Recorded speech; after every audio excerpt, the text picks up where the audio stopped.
Hi friends, నేను మీ అంజని. మీరు చూస్తున్నది ఎస్ఆర్కే హర్రర్ స్టోరీస్. మరి స్టోరీలోకి వెళ్ళబోయే ముందు నాదొక చిన్న request. For best realistic horror and thrilling experience కోసం తప్పకుండా హెడ్సెట్ అయితే పెట్టుకోండి. అండ్ మీ హారర్ స్టోరీస్ నాతో షేర్ చేసుకోవాలి, మన ఛానల్లో వినాలి అనుకుంటే నా ఇన్స్టాగ్రామ్ ఐడిని డిస్క్రిప్షన్ లోనైతే ఇస్తున్నాను. అక్కడికి వచ్చి మీ స్టోరీస్ ని నాతోనైతే షేర్ చేసుకోవచ్చు. మరింకెందుకు ఆలస్యం, లేట్ చేయకుండా వీడియోలోకి వెళ్ళిపోదామా?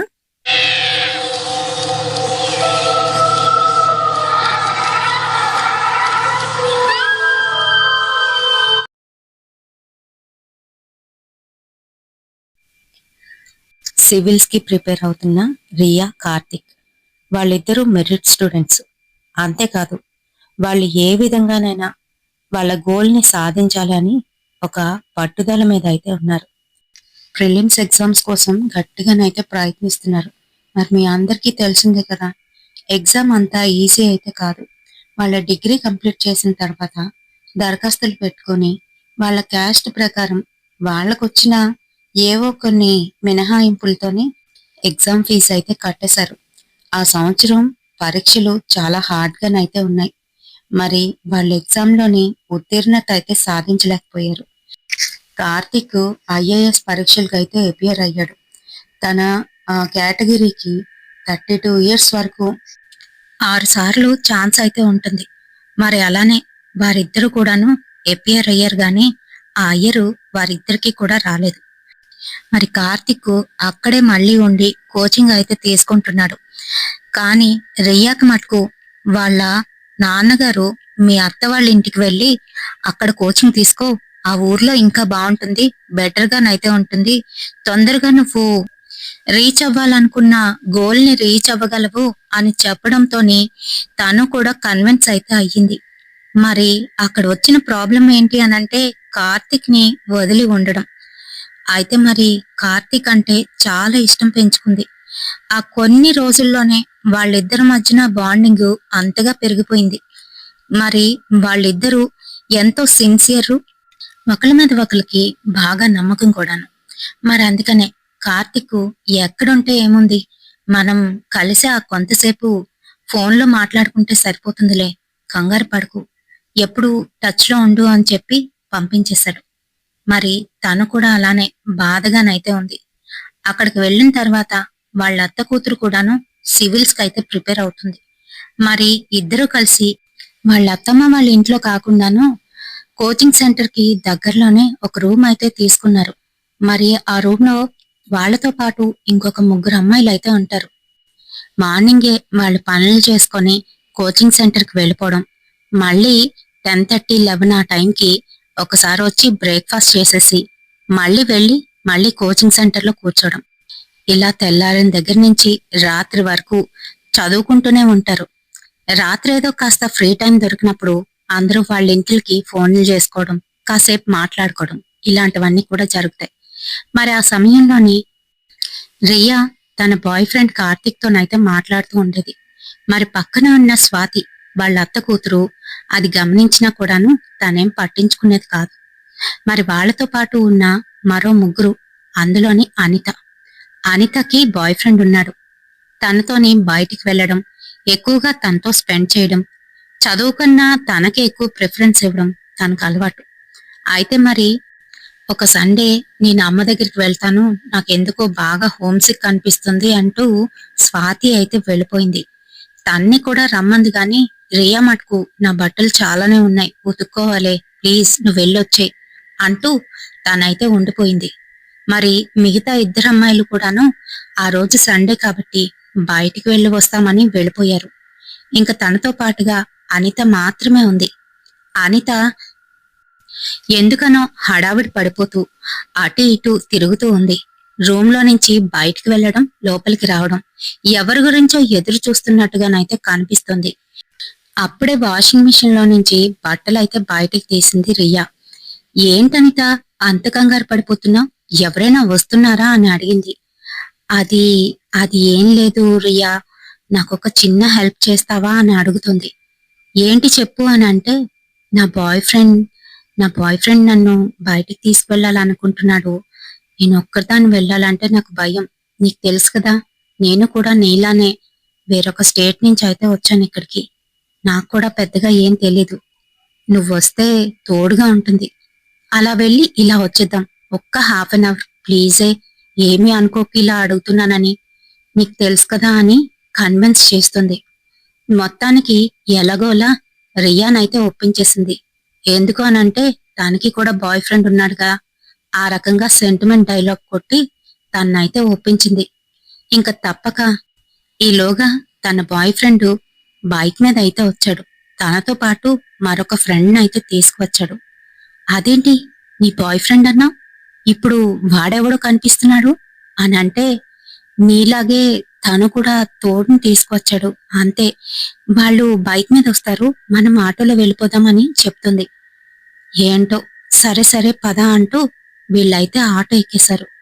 మరి వాళ్ళు అనుకున్నట్టే ఆ ప్రదేశానికి అయితే వెళ్ళిపోయారు. అక్కడికి వెళ్ళిన తర్వాత కొంతసేపటి వరకు ఆ లొకేషన్ అంతా చూశారు. ఆ తర్వాత రియాతోని అనిత ఇలా అంటుంది, ఏ మాకు ప్రైవసీ కావాలి, కాసేపు మేము అలా తిరిగి వస్తాం, నువ్వు ఇక్కడ కూర్చుంటావా, ఇక్కడ లొకేషన్ చూడు చాలా బాగుంది అని చెప్తుంది. అదంతా కూడాను నిర్మానుష్యంగానైతే ఉంది. ఏ నన్ను ఒక్కదాన్ని ఇలా ఎలా వదిలేసి వెళ్ళిపోతానంటున్నావు అని అంటూ ఉంటే, పక్కనున్న రాజేష్ హాయ్ అండి నా పేరు రాజేష్ అంటూ చెయ్యి ఇస్తున్నాడు. తనకి అస్సలు నచ్చలేదు. సో వాట్ అయితే ఏంటి అని అంటుంది. అదేనండి మీరు ఇక్కడ ఎవ్వరు లేరు అని అనుకుంటున్నారు కదా, నేనున్నాను పర్వాలేదు నేను కంపెనీ ఇస్తాను అని మాట్లాడుతున్నాడు. తనకి మటుకు కోపం వస్తుంది. అయినా కూడా చేసేది లేక కామ్గా అక్కడే కూర్చుంది. పక్కనే ఉన్న రాజేష్ ఏవేవో మాట్లాడుతున్నాడు, తనని ఫ్లర్ట్ చేస్తున్నాడు. అయితే తనకి ఆ విషయం తెలిసినప్పటికీ కూడాను ఏమీ తెలియనట్టు కామ్గానైతే ఉంది. ఈలోగా అవతల పక్క నుంచి కార్తిక్ కాల్స్ అయితే చేస్తున్నాడు. వెంటనే లిఫ్ట్ చేసి, కార్తిక్ థ్యాంక్ గాడ్ నువ్వు కాల్ చేయడం మంచిదైంది అంటూ కార్తిక్ తో మాట్లాడుతూ అలానే ఉండిపోయింది. అయినా కూడా రాజేష్ మటుకు పక్క నుంచి తన్ని డిస్టర్బ్ అయితే చేస్తున్నాడు. ఎవరది అని అడిగాడు కార్తిక్. అదా అంటూ జరిగిన విషయం మొత్తం తనతోనైతే చెప్పింది. ఓ జాగ్రత్త అని చెప్పి కాల్ అయితే కట్ చేసేశాడు. ఇలా ప్రతిసారి కూడాను ఏదో విధంగా రియాని మభ్యపెట్టి అనిత తన బాయ్ ఫ్రెండ్ తో కలవడానికైతే వెళ్లడం, తనతో పాటు రాజేష్ రావడం, తినని ఫ్లర్ట్ చేస్తూ అలా మెల్లగా ఫ్రెండ్స్ ఫ్రెండ్స్ అంటూ ఫ్రెండ్షిప్ అయితే చేసుకున్నాడు. ప్రతిరోజు నేను ఫ్రెండ్ని కదా అంటూ ఫోన్ చేయడం, రియాతో మాట్లాడడం.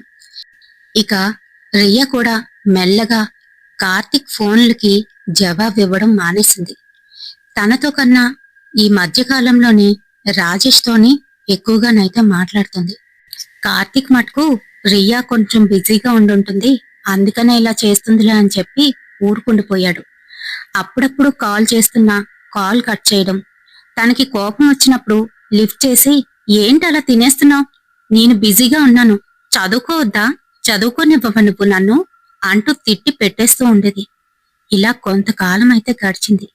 ఆ తర్వాత ఎందుకనో కార్తిక్కి భయం వేస్తుంది. ఎక్కడ నన్ను రియా మోసం చేస్తుందా అనే చిన్న అనుమానం అయితే కలిగింది. మళ్ళీ తనకి తానే సర్ది చెప్పుకుంటూ, చాచా రియా అలాంటిది కాదు, చాలా మంచి అమ్మాయి, నాకు తెలుసు కదా అని అనుకుంటూ ఉండేవాడు. అయితే ఒకరోజు రియాతోని మాట్లాడి చాలా రోజులు అవ్వడంతోని రియాని కలుద్దామని చెప్పి చెప్పా పెట్టకుండా తను ఉండే ఆ ప్లేస్ కైతే వెళ్ళిపోయాడు. రియా కోసం ఎదురు చూస్తూ బయటన బైక్ మీద అయితే కూర్చొని బయటకు ఎప్పుడొస్తుందా అని చూస్తున్నాడు. ఈలోగా 10:30 అయితే అయింది. మరొక 2 అబ్బాయిలు అక్కడికి వచ్చి అయితే ఆగారు. ఈలోగా పైనుంచి రియా ఇంకా తన ఫ్రెండ్ అనిత ఇద్దరు కూడాను చక్కగా రెడీ అయ్యి కిందకైతే వచ్చేశారు. కిందకొచ్చిన వారిద్దరూ వాళ్ళిద్దరు బైక్లు ఎక్కి కూర్చున్నారు. వాళ్లతో కలిసి అలా అయితే వెళ్ళిపోతున్నారు. అదంతా చూస్తున్న కార్తిక్ గుండె పగిలిపోయింది. అసలు రియా రియా ఇలా ఎందుకు చేస్తుంది, ఇంతకీ ఆ అబ్బాయి ఎవరు, చాచా నేను తప్పుగా ఆలోచిస్తున్నానేమో, తను వాళ్ళ కజిన్ అయి ఉంటాడు, లేదంటే వాళ్ళ మామయ్య కొడుకు అయి ఉంటాడు. సరే ఏదైతే అది అయ్యింది, వెనకాతలే వెళ్లి చూద్దామంటూ తనైతే వెళ్తున్నాడు. మరి అలా వెళ్లేసరికి వాళ్ళొక నిర్మానుష్యమైన ప్రదేశానికైతే వెళ్లరు. అక్కడ బైక్స్ ఆపి ఎవరి మటుకు వారు వేరే చోటుకెళ్ళి కూర్చుని ఏవో మాట్లాడుకుంటున్నారు.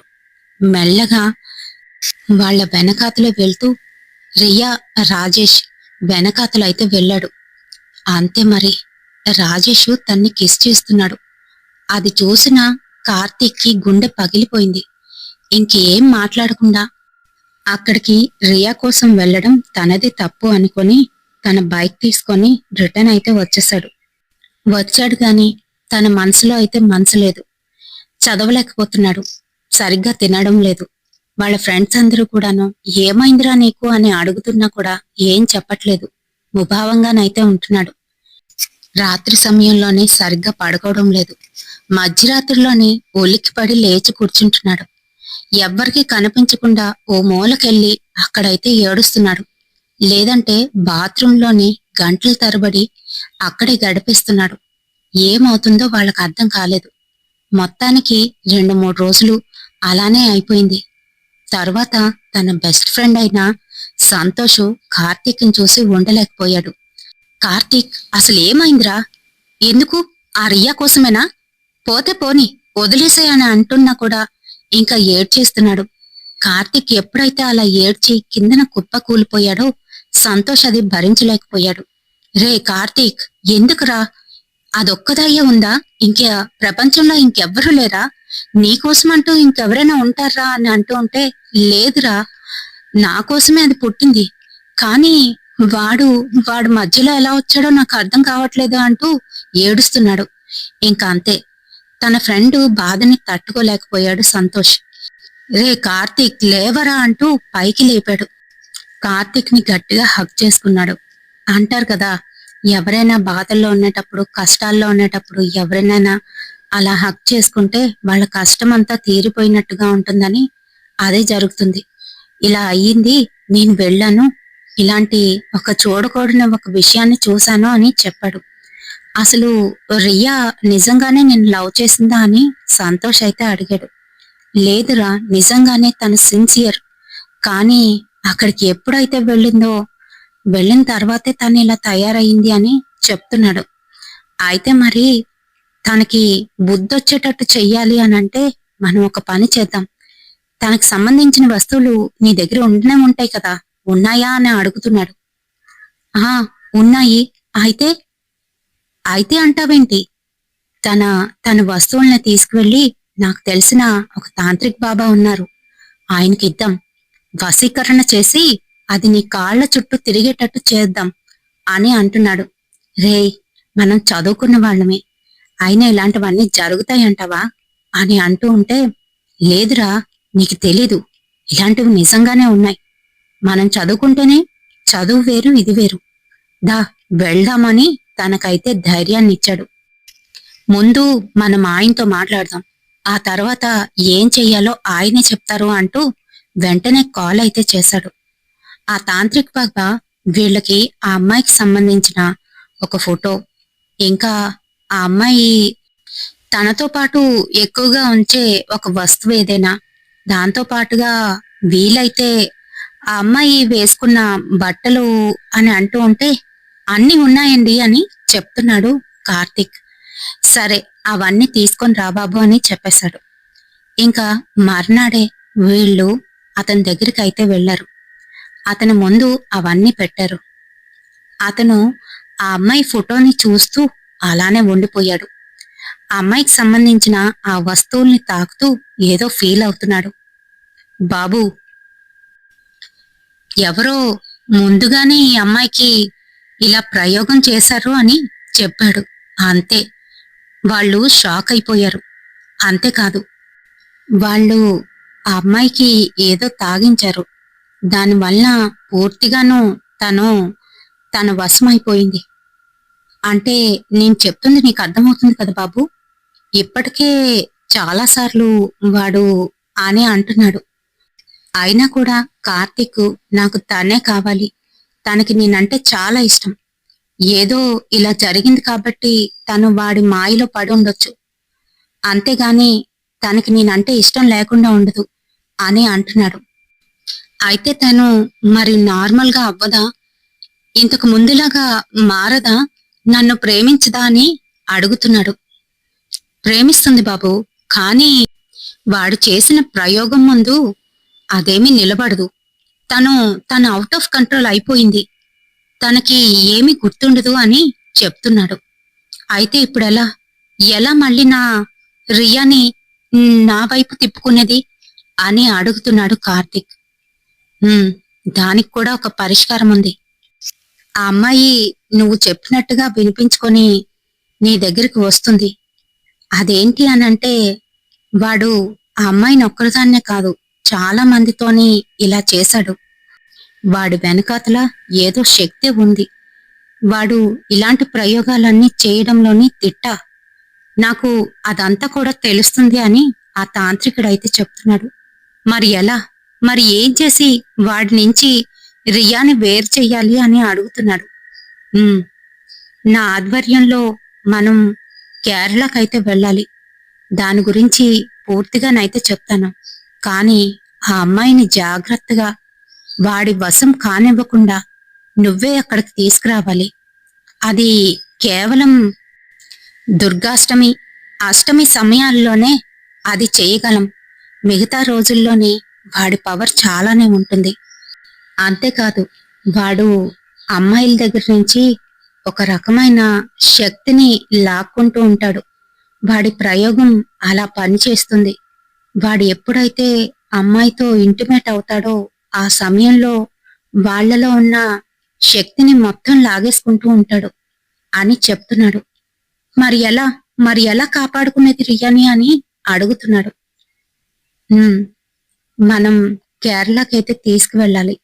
అక్కడ ఏం చేయాలో, ఎలా చేయాలో అంతా కూడా నేను చెప్తాను.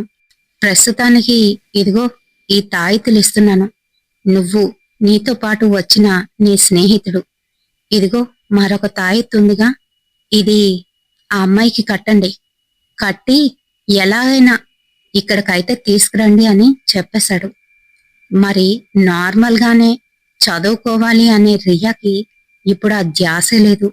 ఎంతసేపు రాజేష్ దగ్గరికి వెళ్దామా, వాళ్ళు ఎప్పుడొస్తారు అని పిచ్చెక్కిన దానిలా అనితనైతే అడుగుతుంది. మరి అనిత బాయ్ ఫ్రెండ్ సుమన్ కి ఈ విషయాలన్నీ తెలిసినప్పటికీ కూడాను తన మటుకు ఏదో తన ఎంజాయ్మెంట్ చూసుకుంటాడు. మరి ఈ విషయాలన్నీ తెలుసుకున్న కార్తీక్ ఏదో విధంగా సంతోష్తో కలిసి రియా దగ్గరికి వెళ్ళి రియాని కన్విన్స్ చెయ్యాలి. ఏం చెయ్యాలి అని ఆలోచిస్తున్నాడు. మరోవైపు ఎగ్జామ్స్ కూడా దగ్గర పడుతున్నాయి. తనకి అదొక టెన్షన్. రియా అస్సలు చదవట్లేదు, బుక్స్ అయితే తీయట్లేదు.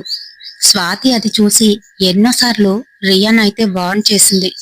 నువ్వు మారిపోయావు రియా, ఇంతకు ముందులా లేవు. నీ గోల్ ఏంటి? నీ అచీవ్మెంట్ ఏంటి? అంతా మర్చిపోయావా ఏంటి? ఎందుకు ఇలా తయారయ్యావు? ఎంతసేపు వాడెవడో రాజేష్ అంటూ తిరుగుతున్నావు. మామయ్యకి ఈ విషయం తెలిసిందంటే నిన్ను కూడా చంపేస్తాడు. ఇక్కడికి పంపించింది అందుకేనా? అయినా నీ బాయ్ ఫ్రెండ్ కార్తీక్ ఏమయ్యాడు? వీడి వెనకాతలు ఎందుకు తిరుగుతున్నావు అంటూ ఎన్నోసార్లు వార్న్ చేసినా కూడా అదేంటో రాజేష్ని చూడగానే పిచ్చెక్కిన దానిలాగా వెళ్ళి వాడి దగ్గర అయితే వాలిపోతుంది. అంతేకాదు, వాడెక్కడికి రమ్మంటే అక్కడికైతే వెళ్ళిపోతుంది. ఆ రోజు కూడా సండే. ఇంకా ఈలోగా కింద నుంచి హారన్ కొడుతూ పిలుస్తున్నాడు. ఆ రోజు అమావాస్య కూడాను. అప్పటికి బక్క చిక్కిపోయింది రియా. ఆ రోజుకి తనకి 5th డే పీరియడ్స్ లో ఉంది. అయినా కూడా రాజేష్ పిలుస్తున్నాడు అంటూ కిందకైతే పరిగెత్తుకు వెళ్ళిపోయింది. పైనుంచి స్వాతి అయితే పిలుస్తుంది. ఏయ్, ఎగ్జామ్స్ దగ్గర పడుతున్నాయి కదే, ఇప్పుడెందుకు? అవసరమా అంటే ఏం పర్వాలేదు, వెళ్ళొచ్చేస్తా, పాపం కిందని వెయిట్ చేస్తున్నాడు అనుకుంటూ వెళ్ళిపోయింది. రాజేషు తన్ని చూడగానే రెడీనా అని అంటున్నాడు. పర్వాలేదు, 5th డే అని చెప్తుంది. సరే పద అంటూ తన్నైతే బండెక్కించుకున్నాడు. ఈలోగా మరొక బండి మీద అనిత తన బాయ్ ఫ్రెండ్ మరోవైపు అయితే వెళ్ళిపోయారు. ఇంకా ఆ రోజు తన రూమ్కి అయితే తీసుకువెళ్ళాడు రాజేష్ ఎప్పట్లాగే. తీసుకువెళ్ళి సాయంత్రం వరకు తనతోనైతే గడిపాడు. తను పూర్తిగాను శల్యంలాగా అయితే మారిపోయింది. తనకేంటో తనలో ఉన్న పవర్ అంతా పోతున్నట్టు, ఆవిరిలాగా తన ఒంట్లో నుంచి వెళ్ళిపోతున్నట్టు అనిపిస్తూ ఉండేది. తను వద్దనుకున్నా తన మటుకు రాజేష్ని చూస్తే తను ఎలా చెప్తే అలా చేస్తూ ఉంది. పూర్తిగా ఆకర్షితురాలైపోయింది. అంతే మరి. ఆ రోజు సాయంత్రం దేబెట్టేసరికి రియా మొహంలోనే కళ పూర్తిగా పోయింది. అదేదో జబ్బు పడ్డ దానిలాగా అయితే మారిపోయింది. అది చూస్తున్న స్వాతికి చాలా భయం వేసింది. రియా, ఏం జరిగింది? నీ బట్టలు చూసుకున్నావా? వెనకాతల ఇలానే వచ్చేసావా? ఛా, నీకేమవుతుంది అంటూ బాత్రూంకి వెళ్ళు అని చెప్పింది. తను ఫ్రెష్ అప్ అయి వచ్చి అలానే మంచం మీద కుప్పకూలిపోయింది. రియా, రియా, ఏమైందే? మాట్లాడు, ఏదైనా తింటావా అని అడుగుతుంది. కాని తను ఏం మాట్లాడకుండా అలానే నిశ్శబ్దంగా ఉంది. కళ్ళు రెప్పలు వాలుస్తుంది గాని మరి ఇంకేమీ చేయట్లేదు. అక్కడున్న వాళ్ళందరూ భయపడిపోతున్నారు. స్వాతి, మీ మీ మావయ్య గారికి చెప్పి దీన్ని తీసుకెళ్ళిపోమని చెప్పండే. పాపం, చూడు ఎలా అయిపోయిందో. అయినా నిన్ను తన్నాలి అనిత. దాంతో కలిసి వెళ్లకుండా మీరెక్కడికి వెళ్లారు అని అంటూ ఉంటే, ఏమో నాకు తెలీదు. మా మటుకు మేము వెళ్తున్నాం, వాళ్ళ మటుకు వాళ్ళు వెళ్తున్నారు. వాళ్ళు ఎక్కడికి వెళ్లారో నాకు తెలీదు అని చెప్పేసింది. ఇంకెలాంటి ఫ్రెండ్స్ కూడా ఉంటారు. అందుకనే అమ్మాయిలు జాగ్రత్తగా ఉండాలి. అనుకోకుండా అదే సమయంలో రియా సెల్ కి కార్తిక్ నుంచి కాల్ అయితే వస్తుంది. వెంటనే స్వాతి అయితే లిఫ్ట్ చేసింది. కార్తిక్ తనకి బాలేదు, తర్వాత మాట్లాడతాను అనేలోపు, నాకంతా తెలుసు స్వాతి, ఒక్క 8 రోజులు ఓపిక పట్టండి. ఈరోజు అమావాస్య కదా, అష్టమి రోజున నేను తన్ని నాతోనైతే తీసుకువెళ్తా. తన మీద ఏదో ప్రయోగం జరిగింది. నువ్వు అక్కడ వాళ్లతో ఎవరితో కూడా ఈ విషయాన్ని చెప్పొద్దు అంటూ తను మెల్లగానైతే చెప్తున్నాడు. ఏంటి అనుకుంటూ బయటికైతే వచ్చింది. ఏం మాట్లాడుతున్నావు కార్తీక్? ఏం మాట్లాడుతున్నావు? తన మీద ప్రయోగం జరగడం ఏంటి అని అంటూ ఉంటే, అది నాకు కూడా మొన్ననే తెలిసింది అంటూ ఆ తాంత్రికుడు చెప్పిన విషయం మొత్తం తనకైతే చెప్పాడు. అమ్మో, అయితే ఎలా? తనని ఎలా కాపాడుకోవాలి అని అంటూ ఉంటే, ఏం పర్వాలేదు, అతను మాకొక ఉపాయం అయితే చెప్పాడు, దానికి నీ సహాయం కావాలి అని అంటున్నాడు. సరే, తన కోసం ఏదైనా చేస్తాను, వాడి నుంచి దూరం అయితే చాలు. అమ్మో అని భయపడుతుంది. తనకి ఏదో చెప్పాడు. ఆ తర్వాత 2 రోజులకు గాని రియా మనిషి కాలేకపోయింది. ఇంకా రోజు ఏదో చదువుతూ ఉంటుంటే ఈలోగా హారన్ కొడుతూ పిలుస్తున్నాడు. రియా వెళ్ళబోతూ ఉంటే తన చేయి గట్టిగా పట్టుకుంది స్వాతి. వద్దు, వెళ్లకు, మామయ్య వస్తానన్నారు అని అబద్ధం చెప్పింది. అమ్మో, నాన్న వస్తానన్నారా? నేను నేను కాల్ చేశాను, నాకు అప్పుడేం చెప్పలేదే అని అంటూ ఉంటే, లేదు, సడన్ గా వస్తారంట. నువ్వు వాడిని వెళ్ళిపోమని చెప్పు. ఒక ఒక 10 డేస్ వరకు రావద్దని చెప్పు. మామయ్య ఎప్పుడొస్తాడో తెలీదు. అంతేకాదు, నువ్వు ఇక్కడ లేకపోతే నేను నిజం చెప్పేస్తాను అని తనైతే బెదిరించినట్టుగా మాట్లాడింది. ఇంకా చేసేది లేక కాల్ చేసి, రాజేష్, ఒక 10 డేస్ వరకు నన్ను వదిలేసే, నాకు హెల్త్ కూడా బాలేదు, నాన్న వస్తారంట, నాకు భయం వేస్తుంది అని చెప్తుంది. 10 డేసా? 10 డేస్ వరకు నువ్వు లేకుండా నేను ఉండాలా అని అంటున్నాడు రాజేష్ కపటంగా. మరేం చేస్తాం, తప్పదు, ఆ తర్వాతే ఏదైనా అని అంటుంది. ఈలోగా స్వాతి ఫోన్ లాక్కొని, ఏ రాజేష్, నువ్వింకా ఇటుపక్కకు రాకు, మా మామయ్య చూశారంటే వదిలిపెట్టరు నిన్ను, తెలుసు కదా, ఆయన కూడా ఒక పోలీస్ ఆఫీసర్ అని అంటుంది. అంతే మరి. సరే సరే, అయితే సరేలే అంటూ వెళ్ళిపోయాడు. ఇంకా తను వెళ్ళిపోయిన తర్వాత ఊపిరి పీల్చుకుంది స్వాతి. అదే సంగతి కార్తిక్ అయితే చెప్పింది. ఇంకా మన ప్లాన్ అయితే స్టార్ట్ చెయ్యాలి. స్వాతి, నువ్వు ఏదో ఒక రకంగా తన్ని ఒప్పించి కేరళ తీసుకురావా అని చెప్తున్నాడు. సరే అన్నయ్య, మీరు చెప్పినట్టే చేస్తాను అని తనకి కేరళలోని నాకు తెలిసిన ఒక మంచి పోలీస్ ఆఫీసర్ ఉన్నారు. ఆయన మీ నాన్నగారికి మా నాన్నగారికి ఫ్రెండు. అతని దగ్గరికి వెళ్తే ఏదో మెటీరియల్ ఉందంట. దానివల్ల ఇట్టే మనం ఎగ్జామ్ ని క్రాక్ చేయొచ్చంట. నాన్న వెళ్ళమన్నారు అని అబద్ధం అయితే చెప్పింది. మరి ఈలోగా మా నాన్న వస్తారని చెప్పావు అని అంటూ ఉంటే, మీ నాన్నకి నేను చెప్పేశానులే, మనిద్దరం వెళ్ళొచ్చేద్దాం అని అంది. సరేనని తన మాట అయితే నమ్మింది. ఎగ్జామ్స్ కూడా దగ్గర పడుతున్నాయి. తను పూర్తిగానైతే ప్రిపేర్ అవ్వలేదు. అందుకనే అలాంటి మెటీరియల్ ఏదైనా ఉంటే త్వరగా క్రాక్ చేయొచ్చు అని చెప్పి తనైతే అక్కడికి వెళ్ళడానికి రెడీ అయిపోయింది. మరి ఎప్పుడైతే వాళ్ళు కేరళ వెళ్ళారో అక్కడ వీళ్ళ కోసం ఎదురు చూస్తూ కార్తీక్ అయితే స్టేషన్ లో కనిపించాడు.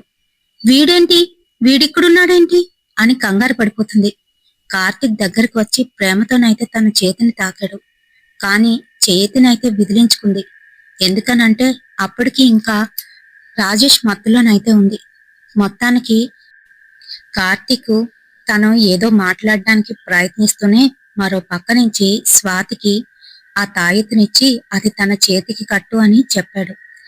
ఏ తనతో ఎందుకు గాని ముందు ఇది కట్టుకోవే అంటూ చేతికైతే అది కట్టింది.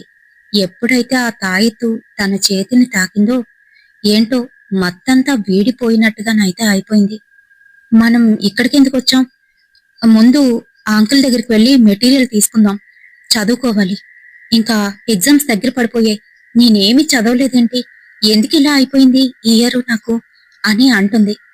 నువ్వేంటి, నువ్వు ఇక్కడికి ఎందుకు వచ్చావు అని కార్తీక్ని చూసా అంటుంది. అదేం లేదు, ఇక్కడ ఒక టెంపుల్ ఉందంట, చాలా పవర్ఫుల్ టెంపుల్ అంట. అక్కడికి వెళ్ళి మొక్కుకుంటే ఖచ్చితంగా ఎవరైనా కూడాను ఎగ్జామ్స్ లో పాస్ అయిపోతారంట. అందుకనే మా ఫ్రెండ్స్ తో వచ్చాను. ఆ మీరు కూడా వస్తారా అని అంటున్నాడు. ఇంకా ఆ మాటలకి వెంటనే స్వాతి మేం కూడా వస్తాము అని అనేసింది.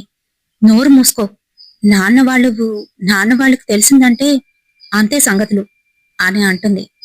పర్వాలేదులేవే, ఒక్క 5 నిమిషాలు ఆ టెంపుల్కి వెళ్ళి వచ్చేద్దాం, అక్కడేదో రిచువల్ కూడా జరుగుతుందంట అని చెప్తూ తన చేతినైతే పట్టుకుంది. ఇంకా తాయెత్తు మహిమో లేదా వాళ్ళ అమ్మా నాన్న చేసుకున్న పుణ్యమో తెలియదు గాని అక్కడి నుంచి కేరళ గుడికి వెళ్ళడానికైతే స్టార్ట్ అయ్యారు. పరశురామ క్షేత్రం, అలపూజ డిస్టిక్, సౌత్ చేతల తిరువల్ల టెంపుల్లోని నీలకంఠేశ్వర స్వామి అని చెప్పేసి శివలింగాకారం అయితే ఉంటుంది. అక్కడికి వెళ్ళిన వాళ్ళకి ఎవరైనా ఇలా ప్రయోగానికి గురయ్యి బాధపడుతున్న వాళ్ళని తీసుకువచ్చి అక్కడ ఉన్న ఒక చెట్టు దగ్గర ఆకుల్ని తెంపి ఆ ఆకులు నూరి పాలల్లో కలిపి స్వామివారికి అభిషేకంగానైతే చేస్తారు. ఆ పాలని మరున్న పాలు అని అంటారు. ఆ అభిషేకాన్ని చరతి ప్రసాదంగానైతే ఇస్తారు. ఆ ప్రసాదం ఎవరైతే ఇలా పీడింపబడుతున్న బాధితులున్నారో అటువంటి వారు తాగి స్వామివారి గుడి చుట్టూ 3 లేదా 5 ప్రదర్శనలు చేసే లోపే వాళ్ళకి వామిటింగ్ సెన్సేషన్ వచ్చి అక్కడే వామిట్ చేయడం అనేది జరుగుతుంది. అది కూడా ఒక నల్లటి ద్రావకం వాళ్ళ కడుపులో ఉన్న ఆ పాల ద్వారా ఆ ప్రయోగం అనేది బయటపడుతుంది. మరి అలానే తనకి ఆ పాలనైతే తాగించారు. ఎందుకు మరి మీరు తాగరా అని అడుగుతుంటే మేం కూడా తాగుతాం, ముందు నువ్వు తాగు అంటూ ఆ పాలను తాగించి చుట్టూ 3 సార్లు అయితే ప్రదర్శన చేపించాడు. కార్తీక్ ఎప్పుడైతే అలా ప్రదర్శన చేపించాడో అంతే, ఒక చోటుకు వచ్చేసరికి నాకు కడుపులో తిప్పేస్తుంది కార్తీక్ అంటూ గట్టిగానైతే ఏడవడం మొదలుపెట్టింది. అంతేకాదు వామిటింగ్ వస్తుంది అంటూ తను ఒక చోట కక్కేసరికి తన నోట్లో నుంచి నల్లటి జిగురు పదార్థం బయటికైతే వచ్చింది. అంతే, ఏంటిది అంటూ అది చూసిన రియా కళ్ళు తిరిగి కిందన కూలపడిపోయింది. రియాని గట్టిగా పట్టుకొని స్వాతి, కార్తీక్ పైకైతే లేపారు. ఏం కాదు, ఏం కాదు, నీకంతా నయమైపోతుంది అని వాళ్ళిద్దరూ అయితే చెప్తున్నారు. అప్పటి వరకు తన ఒంట్లోని ఏదో ఉన్నట్టే మత్తుగా నీరసంగా ఉన్న రియా కాస్త మెలకువలోకి వచ్చినట్టుగానైతే అయ్యింది. తను చుట్టూ అంతా చూస్తుంది. కార్తీక్ని చూసి తను ఏదో తప్పు చేసిన దానిలా బుర్ర దించుకొని కళ్ళంట నీళ్లు తిప్పుకుంటుంది. కార్తీక్ తన చేతులతోని పట్టుకుంటే రియా వద్దు అన్నట్టుగా దూరం పెడుతుంది. నాకంతా తెలుసు అంటూ కార్తీక్ అయితే తన చేతుల్ని గట్టిగా పట్టుకున్నాడు. నువ్వు కంగారు పడుకు, నీకేం కాదు, నేనున్నానుగా అంటూ కార్తీక్ అయితే ధైర్యం చెప్పాడు. మరి ఆ తర్వాత గుడిలో ఉన్న లింగాకారానికి నందీశ్వరుడి మధ్యలోని ఎవ్వరూ నించోకూడదని మన పెద్దవాళ్ళు అయితే చెప్తారు. కానీ ఈ ఆలయంలోని అలా కాదు. వారిద్దరి మధ్యలో నించొని స్వామివారికై చూస్తూ 11 సార్లు ఓం నమ శివాయ అని జపిస్తే చాలు, మనలో ఉన్న ఆ మణిపూరక చక్రము యాక్టివేట్ అవుతుంది. దాని ద్వారా అనాహత మరియు విశుద్ధ చక్రాలు కూడా యాక్టివేట్ అవుతాయి. అంటే ఇక్కడ మీరు ఒకటే గుర్తుపెట్టుకోవాలి, స్వామివారి ఎదురుకుంటా నించునేటప్పుడు స్వామివారి దృష్టి నందీశ్వరుడు కూర్చున్న నందీశ్వరుడి మీద పడుతుంది. అక్కడ మనం ఎప్పుడైతే అడ్డగా ఉంటామో అక్కడ మధ్యలో ఉన్న ఆ చక్రాలని యాక్టివేట్ చేసుకుంటూ వెళ్ళిపోతుంది. అంతే, అదే జరుగుతుంది ఇక్కడ కూడాను. మరి తనతోని ఫాస్టింగ్ చేయించి అక్కడికి తీసుకువచ్చి ఆ గుడిలో అలా చేయించడం తనలో ఉన్న ఆ నెగిటివ్ పవర్ ఏదైతే ఉందో అదంతా పోయింది. ప్రత్యేకించి సోమవారం, ప్రదోషకాలం, ఆరుద్ర నక్షత్రం లేదా అమావాస్య ఇలాంటి సందర్భాల్లోనే అక్కడ ఈ తీర్థం ఇవ్వడం అనేది జరుగుతుంది. మరి అందుకనే అతని ఆధ్వర్యంలో, అదే ఆ తాంత్రిక్ బాబా ఆధ్వర్యంలో ఇదంతా జరిగిపోయింది. అతను నేనంతా చూసుకుంటాను, వాడు మళ్ళీ ఈ అమ్మాయి వైపు రానివ్వకుండా నేను కొన్ని పూజలు చేస్తాను అని అతనైతే వాళ్ళకి హామీ ఇచ్చాడు. ఆ తాంత్రిక్ బాబా ద్వారా, కార్తిక్ ద్వారా అసలు విషయం తెలుసుకుంది రియా. ఆ తర్వాత స్వాతి ద్వారా ఈ విషయాలన్నీ కూడా తెలుసుకున్న రియా వాళ్ళ నాన్న రియాని ఆ కోచింగ్ సెంటర్ అయితే మాన్పించేశారు. అంతేకాదు, రాజేష్ మీద కొన్ని కేసులు ఉండడంతో వాటినే స్ట్రాంగ్ చేసి వాటి యొక్క ఎవిడెన్స్ ని తీసుకువచ్చి రాజేష్ ని ఇంకా బయటికి రానివ్వకుండా జైల్లో అయితే వేయించేశారు. ఆ తర్వాత తెలిసిన విషయం ఏంటి అని అంటే, అనితకి ఎప్పటి నుంచో రియా అంటే కుళ్ళు ఉంది. అంతేకాదు, రియా బాగా చదువుకుంటుంది, తను ఎలాగైనా డిస్ట్రాక్ట్ చెయ్యాలి అనే ఒక నెపంతోని ఈ రకంగా చేసిందని, అనితకి కూడా ఈ విషయం తెలుసని వాళ్ళైతే తెలుసుకున్నారు.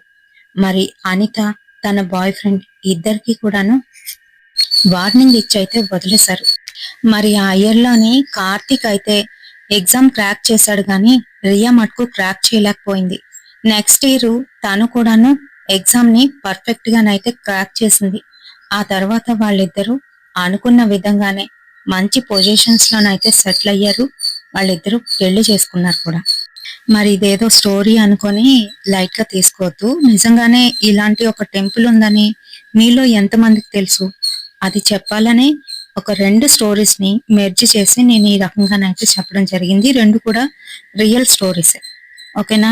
మీకు తెలుస్తుంది ఇలాంటి టెంపుల్ గురించి అని చెప్పి మీతోనైతే షేర్ చేశాను.